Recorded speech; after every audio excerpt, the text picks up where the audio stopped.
Poštovanje, evo nalazimo se još uvijek u Vrbasu, razgovaramo sa članom izvršnog odbora srpskih ratnih veterana u Vrbasu. Možete li nam reći vaše ime i kako je vaše mišljenje o položaju veterana kako u Vrbasu, tako uopšte u Srbiji, severu Vojvodine i tako? Ja se zovem Štrk Milan. Što se tiče položaja ratnih vojnih veterana, nije nikako regulisano na nivou Republike Srbije. Podcenjeni, omalovaženi i mi i naše porodice. Da li ste obavešteni u vezi sa protestom koji se organizuje 15. februara ispred vlade Srbije, dakle miran protest u cilju da se ta pitanja konačno reše i da se društvo na pravi način odnose prema veteranskoj populaciji?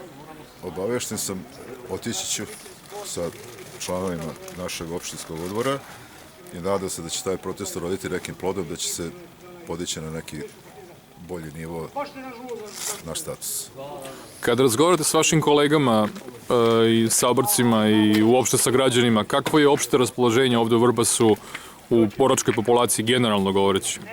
Pa, raspoloženje je verovatno kao na nivou cele države, što sam malo pre rekao da smo skroz na dnu, što se tiče statusa. Znači mirno i dostojanstveno svi zajedno i verujemo da će ovaj protest uroditi ka rešavanju našeg statusa. Jeste, ja iskreno se nadam. Hvala vam najlepše, nek nam je srećna ova nova godina. Hvala.